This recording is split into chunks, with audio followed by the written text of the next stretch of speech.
I came to Oswent to fix a valve. That is the whole of it. Not to test myself, not to see the stars, not to prove anything about my species to anyone who had never met one. A contract came through the exchange at Perrin Station. Unglamorous work at unglamorous pay. Receipt of primary discharge valve on a deep immersion training gallery, 41 gates, salt brine medium, 400 standard years old. The listing said the seat had never been pulled. It said the gallery ran hot on its pressure schedule, and had done so for as long as the maintenance log existed. It did not say what the gallery was for, and I did not ask, because in my line of work the answer is almost never interesting and almost always sad. I was 44 years old. I had spent 26 of those years underwater in places that did not want people in them, flooded shafts under the Ruhr, a collapsed potash mine in Saskatchewan that took 11 days and gave back 9 men, a sunken caisson off Manila where I learned that a body left at depth for a week comes up looking like it is apologizing. I was a rescue diver, and then when my knees went, a hyperbaric technician, which is the same job done from the dry side of the glass. I knew pressure the way a carpenter knows grain, not as a mystery, as a material. The Lyceum sent a shuttle for me and it was too nice. That should have been the first thing. Nobody sends a good shuttle for a valve.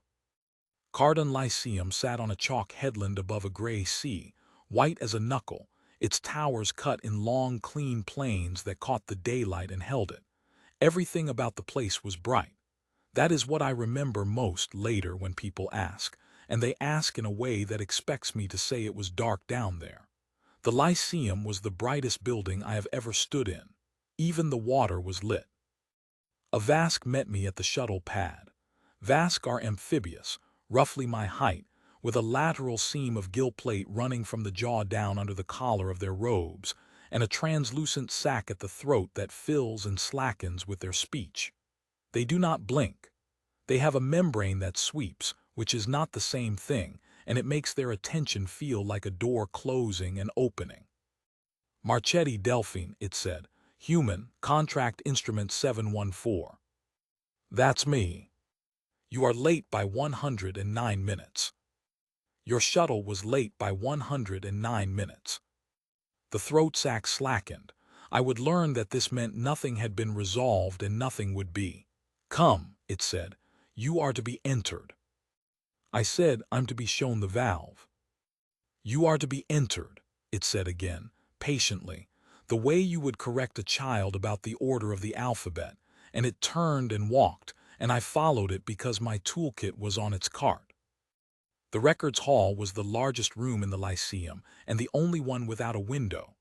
Drawers went up the walls into a dimness the lamps did not bother with, tens of thousands of them, brass-faced, each no wider than my hand. There was a smell I knew from courthouses and morgues, paper, dust, and the particular staleness of information that nobody has needed in a long time but nobody dares throw away. The registrar's name was Oswent Kelb, and he was named for the world because the world was named for the office. He sat behind a desk that had a single sheet on it. He was old. The gill plate along his jaw had gone the color of a rain-stained wall. You are the technician, he said. Delphine Marchetti. You were entered at intake. He turned the sheet around with one finger and slid it toward me, and I read my own name on it, and under my name a great deal of Vask script, and under that in the trade standard the Lyceum used for its foreign contractors, a line that said, Cadet, Intake Cohort 411, Category, Pending. I laughed. I want to be honest about that. I laughed once, the short, unlovely bark of a woman who has been on 3 shuttles in 9 days. That's a clerical error, I said. I'm a contractor. I'm here to pull a valve seat. It is an entry, said Oswent Kelb. It's a mistake. It may be both. I waited. He did not go on, so I said, then unmake it. The registrar looked at me for a long moment with that sweeping membrane, and I understood that I had said something obscene, and that he was deciding whether I had meant to. Technician, he said at last, you must understand the order of things. Among your people, I am told, a person exists and then a record is made of the person. The record follows. It is a shadow the person casts, and where the two disagree, you correct the shadow. He let that sit. Here, the record proceeds. The Lyceum has stood 406 years. In that time, the entry has never once been wrong, because the entry is the thing that is true, and the world is what must be brought into agreement with it. You're telling me you can't fix a typo. I am telling you, he said, that you are a cadet, and that there is a gallery beneath this building, and that your cohort descends in 9 days. I said, in the valve. He glanced down at the sheet, and something crossed the flat of his face that I could not read then and can read now. There is no valve, he said. There is only the anvil. I want to describe the anvil properly, because the shape of it is the shape of everything that happened, and because when people hear pressure gallery, they picture a swimming pool with rules. Under the Lyceum's chalk, the Vask had cut a vertical shaft 1,100 meters deep and lined it in white ceramic. The shaft was not open water. It was divided into 41 chambers stacked one on top of another like the segments of a spine, and each chamber was sealed from the one below by a gate, a circular door of the same white ceramic, 3 handspans thick, that opened only when the pressures on either side of it had been brought to agreement. Every chamber was flooded with a chilled brine denser than seawater. Every chamber was lit. That was the thing that undid people, I think. Down at gate 31 you were 400 meters under the chalk in water the color of skimmed milk, and it was as bright as a surgery, and you could see every centimeter of the room that was killing you. A cadet entered at the top, the gate above sealed. The chamber compressed, the water forced in, the air spaces in your body squeezing down toward the volume that pressure wanted them to have, and when the chamber below had been matched, the gate opened and you sank 1 segment further into the spine. 41 times. Then a long lock at the bottom and the ascent, which was the part that killed you if the descent had not. The Lyceum used it to grade. That was its whole function. Every cadet of every species that had ever passed through Cardon went down the anvil in their first season, and where they stopped, gate 9, gate 22, gate 36, that number was their classification, and the classification was entered in a drawer in the records hall, and the drawer was the rest of their life. Command tier, field tier, support, null. 406 years of drawers.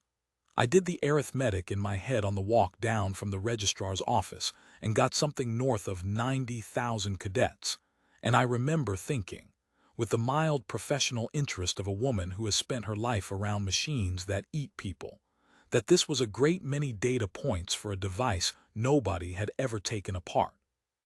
The proctor of the intake was a Vask called Havrel, younger than Kelb, with a fine gray braid of gill plate and the diction of someone who had rehearsed a speech so many times it had worn a groove. The anvil does not fail, Havrel told us on the first morning in a white room with a floor of cold stone and 11 cadets standing on it. It does not err. It does not favor. It applies a load, and the load is the same load it applied to the founder of this Lyceum, and to her mother's cohort, and to every one of you. Where you stop is not a judgment. It is a measurement.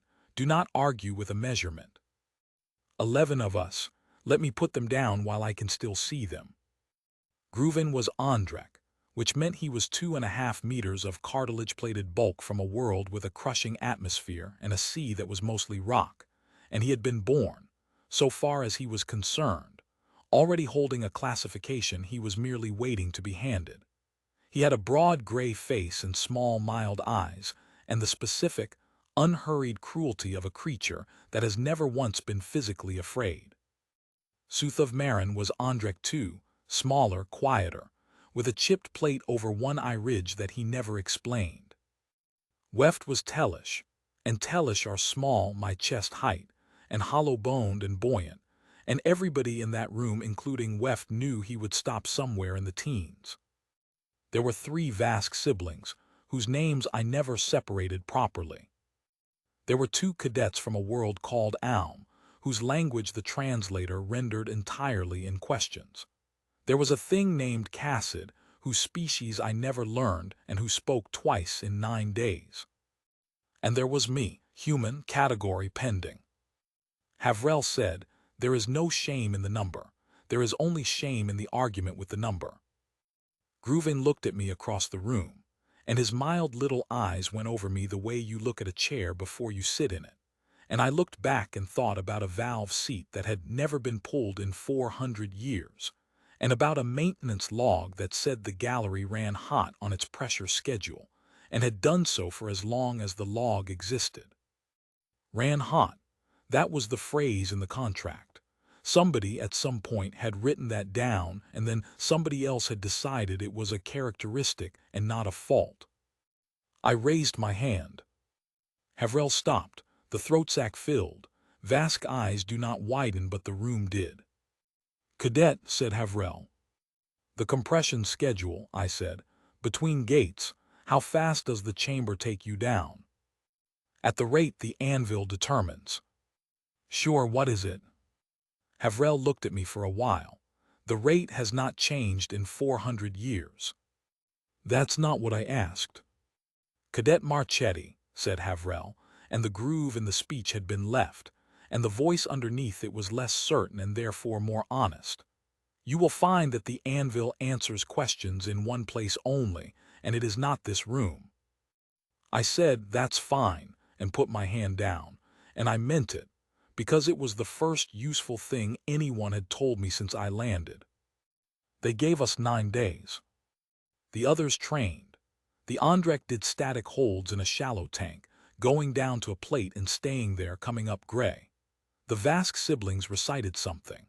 Weft, who was buoyant and knew it, tied lead to his ankles and sank himself over and over in the practice water, drowning himself an inch at a time in a rehearsal of a failure he could not out-train, and I watched him do it for 2 days before I went over.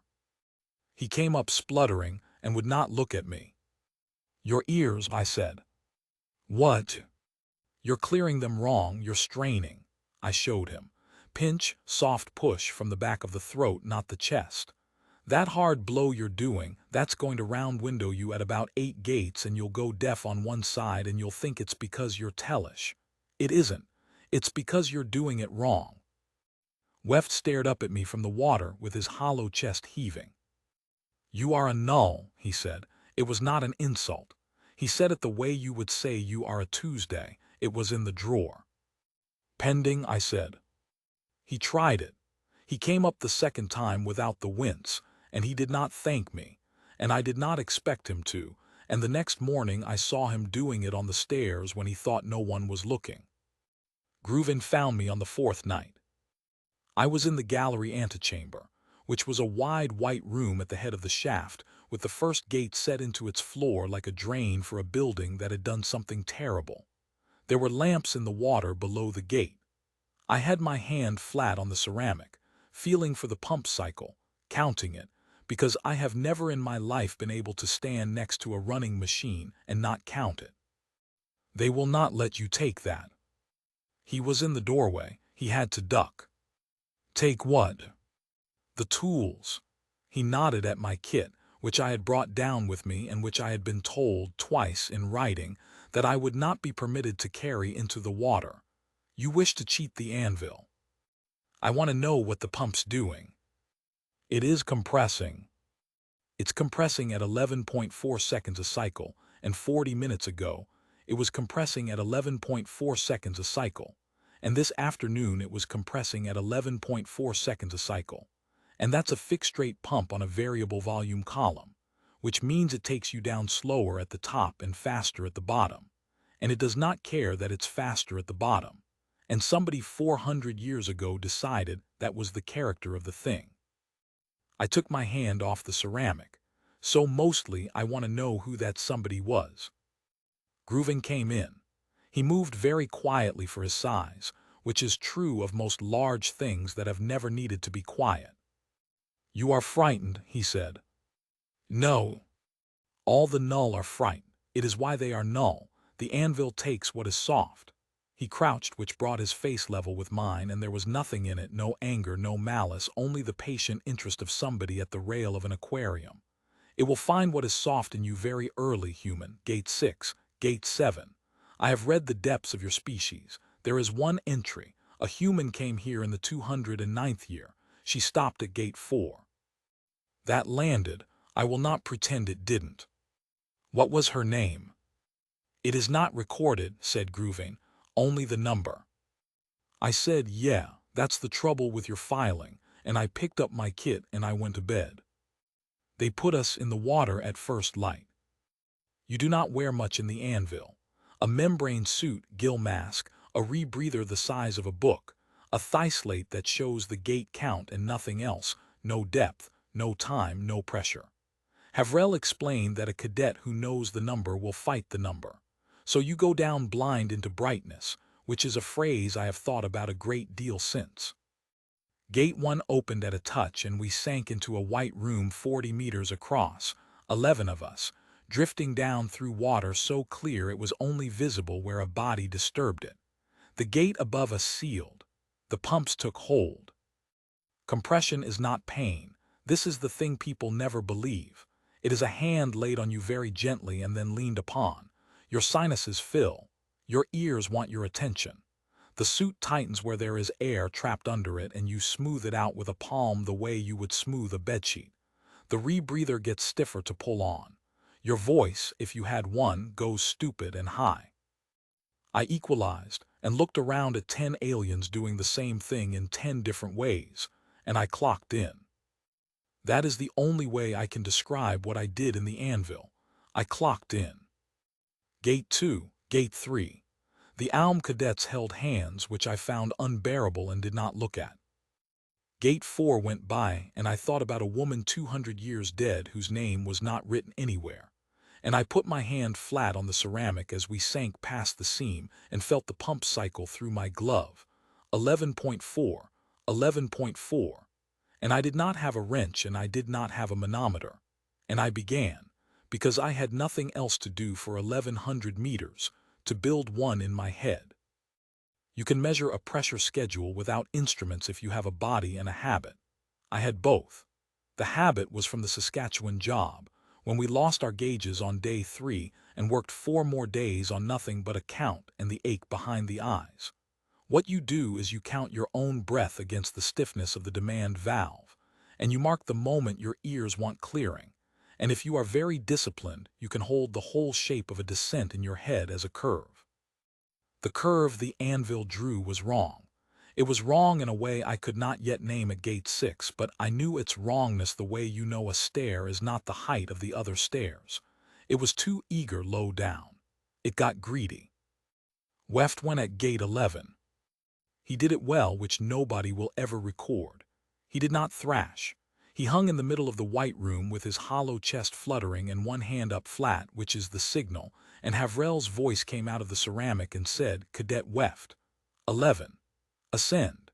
And a hatch opened in the wall that had not been visible until it opened, and Weft swam into it and it closed and there were 10 of us.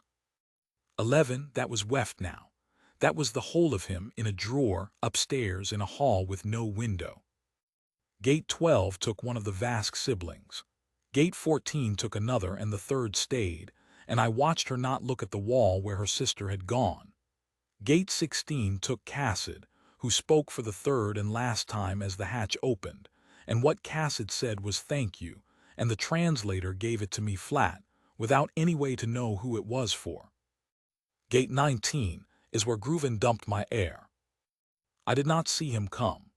In brine that dense you feel a body before you hear it, a pressure wave against the side of the face, and I turned into it and he was already there, and his hand closed on the rebreather at my chest, and he twisted the primary manifold 90 degrees, and my next breath came in empty.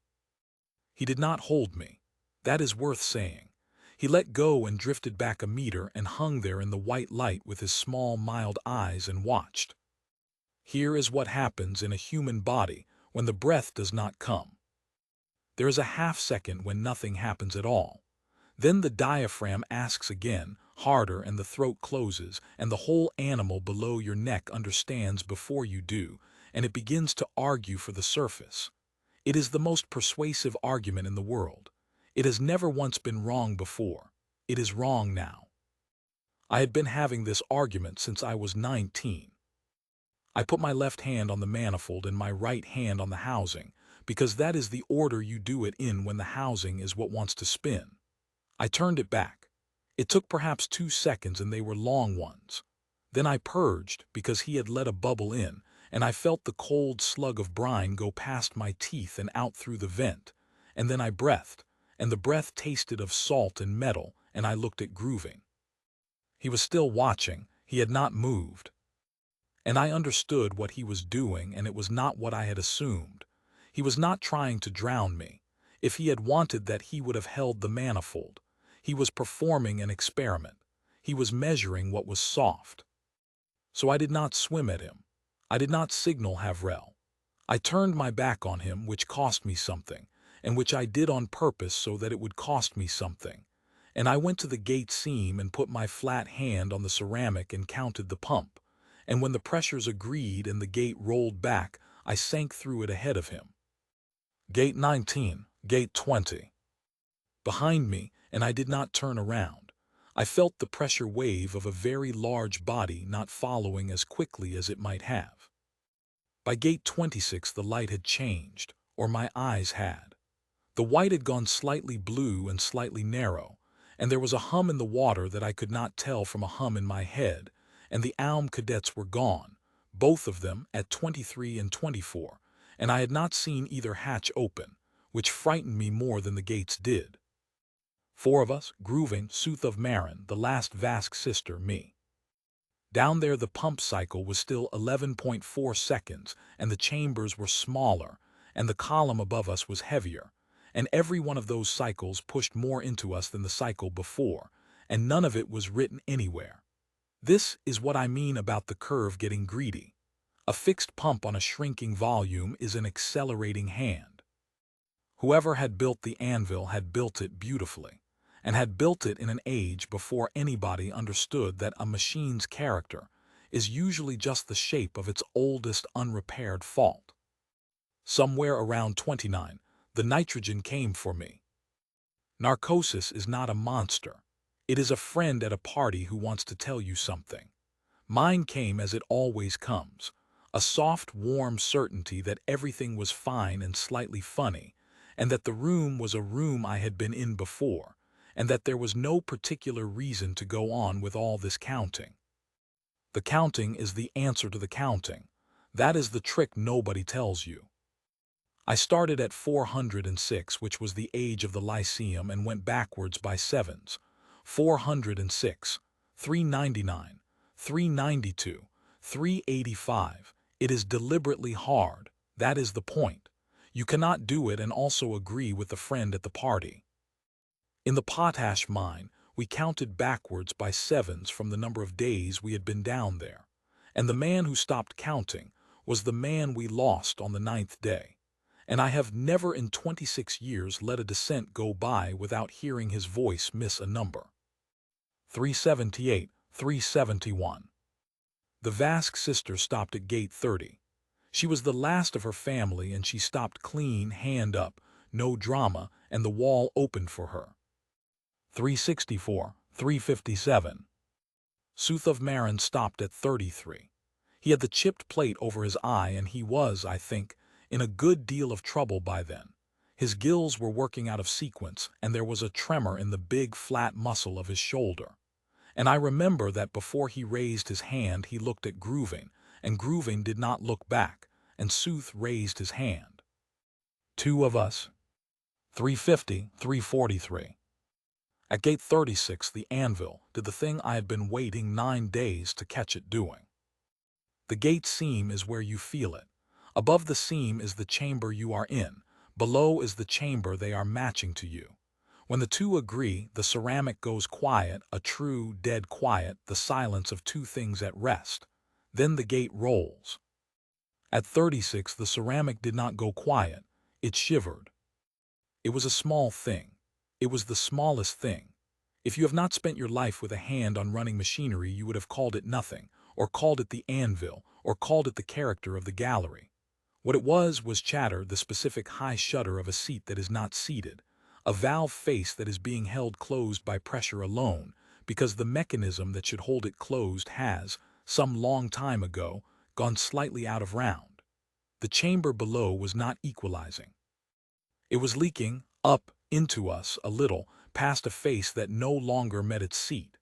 And the pumps, which knew nothing except that the number was not right yet, were compensating and compensating and compensating. The anvil ran hot on its pressure schedule. It had done so for as long as the log existed.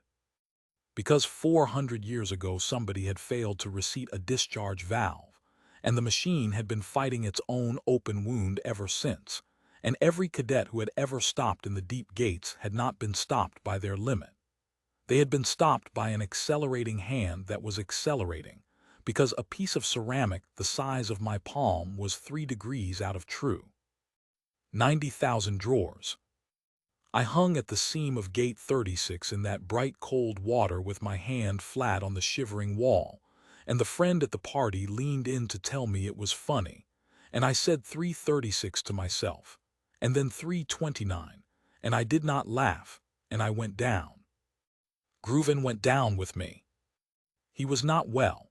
From 37 he was not well at all. The Andrek are made for load, and he was built like an argument for that proposition, but he had been built for a load that comes from a planet, which is to say a load that arrives once and then stays. He had never in his life been squeezed by something that kept changing its mind. At 38 he lost the seal on his mask. Brine got into the gill cowl. I heard him through the water, a sound I will not describe except to say that it was a sound I had heard before out of men, and that it is the same sound in every species, and that it is the sound of the animal below the neck making its argument. He got the mask reseated. He was very strong. Strength is exactly the wrong tool for that job, and he did it anyway, by strength, and it cost him more than it should have, and when it was done he hung in the water at the gate seam and did not move. At 39 his hand came up. He held it there, flat, the signal ascend. And no hatch opened. I want to be precise about the next part, because in the version that goes around the Lyceum now I am generous, and I was not generous. I was a technician looking at a machine. The hatch did not open because the wall mechanism at 39 draws its actuating pressure from the chamber below, the same chamber that was bleeding past a valve face 3 degrees out of round. There was not enough differential left down there to open a door. The anvil had, at some point in the last 400 years, quietly stopped being able to let people out of its deepest rooms, and no one had ever found out, because no one who got that far had ever needed to ask. Havrel's voice did not come. There was no voice at 39. There never had been. Greuven's hand stayed up. He was looking at the wall where the hatch should have been. I watched him understand it. It is a specific thing to watch on any face on any world. He turned and looked at me. The mild little eyes were not mild. I swam over, and I took his wrist and put his hand down, because a hand held up is a hand not doing anything, and then I did what the job was. I got behind him. I unstrapped his rebreather. He fought me for 2 seconds and then he stopped fighting me, which is the bravest thing I ever saw anyone do, and I cross-fed his manifold into my primary, because Andrek rigs are Vask standard and mine was Vask standard, and I had spent an evening in the antechamber with my hand on things I had been told not to touch. Then I took him down. Down, not up, there was no up. Gate 40 took us because I made it take us. I put my flat hand on the seam and let the shivering come up my arm and waited for the pumps to overshoot, which they did, because they always did, because that was the character of the gallery, and in the overshoot there was a half-second where the pressures agreed by accident, and the gate rolled. And I pulled 200 kilos of Andrek through it by the strap. 322, 315, 308. Gate 41 is a room the size of a chapel, and there is a well in the floor of it, and in the well is the primary discharge assembly of the cardan anvil, a bronze bonnet the size of a wheel, a stem, and a valve seat that had never been pulled.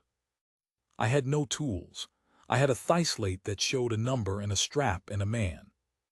I put Groovin against the wall, and I put his own hand on the crossfeed, and I looked into his face until he looked back, and then I went into the well. The bonnet nuts were made for a wrench I did not have. The stem was seized, or I thought it was seized, and it was not seized. It was simply that for 406 years the pressure of the column above it had been holding the face against a seat it no longer fitted, and that a machine will keep a wound closed with the exact force that keeps it from healing. I got the slate off my thigh. Ceramic composite, a hand's width, no give in it. I do not know how long. There is a version where it was minutes. The cold was in my hands by then, and the cold in the hands is the end of the argument, because at some point the hands stop being yours and become tools you are operating from a distance, and then they are not even that. 301, 294. I got the slate under the lip of the bonnet and I levered, and it slipped, and I did it again, and I felt the whole assembly move against me with the temper of something very old being woken, and then it turned. The stem came up, and 1,100 meters of column found the throat it had been looking for since the reign of a Vask nobody remembers, and the anvil discharged. I have been in water that moved. That water moved. It took me off the assembly and put me against the ceramic and held me there, and it took Groovin and rolled him, and the noise came up through the whole spine of the building, 41 chambers, one after another, letting go of a breath they had been holding for 4 centuries. And then it was quiet. It was the quiet I had been listening for at every seam since Gate 1, 2 things at rest. The lock at the bottom of Gate 41 opened because the pressures agreed, because for the first time in 406 years, the pressures were what the builders had intended them to be. And I got a strap around the Andrek and hauled him into it, and I sat down on the floor of the lock with my back against the wall and my hands somewhere in the vicinity of my lap, and I looked at the number on the wall, which said 41, and I could not feel my face. 287, I said to nobody, and it came out as a wet noise. They brought us up over 11 hours. Standard. Boring. The best 11 hours of my life. Twice the chamber medic tried to take Groovin out of my sight, and both times he made a sound and they left him. Around hour 6 he could talk. "You did not signal," he said. "No." At 19, "You did not signal Havrel." He was looking at the ceiling of the lock. "It would have ended me. It should have ended me." I thought about the manifold turning under my glove. I said, "You'd have called it soft." There was a long silence. Andrek do not sigh. The plate over the chest will not allow it. He made some equivalent sound. "I read the depths of your species," he said. "There is 1 entry. There are 2 now." "No," he turned his head. It cost him. "There is 1 entry and it is wrong, and I have been thinking about it for 6 hours. Human. The woman in the 209th year. She stopped at Gate 4. So the drawer says. The drawer says the number. His small eyes found me. It does not say the pump." I did not have anything to say to that. They took 8 days to decide what I was. Havrel came to see me on the 2nd day, which was against protocol, and asked me, carefully, in the language of a person who has left the groove of a rehearsed speech and cannot find it again, what I had heard at the seam of Gate 36. I told him, chatter, a face out of round, a fixed pump on a shrinking volume, an accelerating hand. He said, "For how long?" "Look at your log," I said. "Whenever somebody first wrote that it ran hot, before that it was a fault, after that it was the anvil." He sat down. Vask do not sit in front of cadets. Cadet Marchetti. His throat sac had gone slack and stayed slack. The Lyceum grades on the anvil. The tears of the conquered are drawn from those grades. My own classification, he stopped. He was a field tier proctor. He had stopped, I would learn, at Gate 30. His mother had stopped at 26. His grandmother, in a cohort 300 years dead, at 22, and had lived out her life in support because of it, and had believed, every day of that life, that the number was a measurement and not an argument. Yeah, I said. 91,040, said Havrel. That's a lot of drawers. It is all of them, he said. On the 8th day the registrar sent for me. The records hall had not changed. Nothing in that room had changed in 4 centuries, and that was the point of it. Oswald Kelb sat behind the desk with a single sheet on it, and his gill plate the color of a rain-stained wall, and I stood, because there was still nowhere for a cadet to sit. You reach gate 41, he said. I reached the valve. The entry will read 41. He turned the sheet with one finger. Category, Command. It is the highest classification the Lyceum has issued in 140 years. There will be a ceremony. The conquered will send observers. You will be the first of your species in the drawers under any number that matters. I looked at the sheet for a while. I thought about a woman 200 years dead, whose name was not recorded, only the number, and about a pump that had been 3 degrees out of true when she went into the water and had taken her at gate 4, and let the Lyceum write her down as the measure of everything my species was and would be. No, I said. The membrane swept. You decline the classification. I decline the ceremony. I'll take a different entry. The entry is not yours to compose.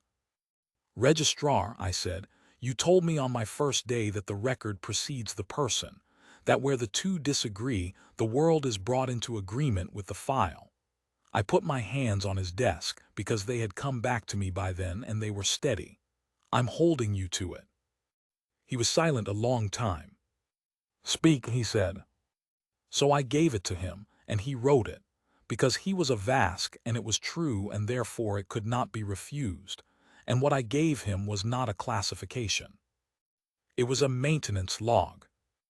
Discharge valve, primary, cardan anvil. Seat face 3 degrees out of round, estimated date of onset between Lyceum years 2 and 40. Consequence, fixed rate compression against a diminishing column volume, producing an accelerating load curve below approximately gate 20.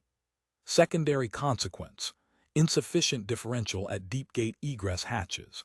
Hatches at 39, 40, and 41 non-functional for an undetermined period. Fault corrected, Lyceum year 406, by hand without tools at depth. And then the last line, which took him 4 days to enter, because it required opening 91,040 drawers. Attached the names. Not the numbers, the names. Every cadet who had stopped below gate 20 since the log first said the gallery ran hot, and beside each name, where the classification had been, a single annotation in the registrar's own hand. Measured against a broken machine, number unreliable. There was no ceremony, I would not have gone. They found the human woman from the 209th year in the 11th drawer of the 91st rank, and her name was Ada Collowol, and she had been a hydrologist, and the sheet in her drawer had said, for 200 years, gate 4. Null. It says something else now. Havrel sent me the sheet, I have it still. Gruvin found me in the antechamber the night before my shuttle, the way he had found me 9 days and a lifetime before. He had to duck. He moved quietly. They have offered me command, he said, on the strength of 39. Take it. I raised my hand at 39. You raised your hand at 39, I agreed, in a room that couldn't open, in water that shouldn't have been that heavy, after you'd receded a mask by main strength that nobody in the drawers has ever receded at all. I picked up my kit. Put it in the file. All of it. That's the whole thing, Grooving. Put the pump in the file. He stood there in the bright white room, over the gate in the floor that was quiet now, and after a while he said, At 19, why did you turn your back? I thought about the honest answer for a second, and then I gave it to him, because he had earned it, and because I was leaving in the morning. Because I wanted to know if you'd take it, I said, and because I already knew what the pump was doing and you didn't, and I couldn't fix the pump from behind you. The Lyceum still grades on the anvil. It grades differently now. The pump is variable. There is a manometer at every seam and a hatch at every gate that draws from a reservoir instead of from the room below, and there is a maintenance schedule, and the schedule has a signature line, and a technician's name has to go on it every 90 days. They put a plate in the antechamber. I did not ask them to, and I have never seen it. Havrel described it to me once, and I told him to stop. I went home and took another contract in the Ruhr, a flooded shaft, 4 days, unglamorous pay. That is what I do. I have never been able to stand next to a running machine and not count it, and I have never in my life met a machine that was wicked, and I have met a great many that had been hurt once, long ago, by somebody in a hurry, and had gone on doing exactly what they were built to do about it ever since. The Vasques say the record precedes the person. I have thought about that for 6 years now, and I think they are wrong. But I think they are wrong the way a stair is wrong. By a height you can feel and not see, and only if you are the kind of person who counts. 91,040 of them went down that shaft and came back up with a number, and every one of them believed it and lived inside it and taught it to their children. Nobody put a hand on the wall.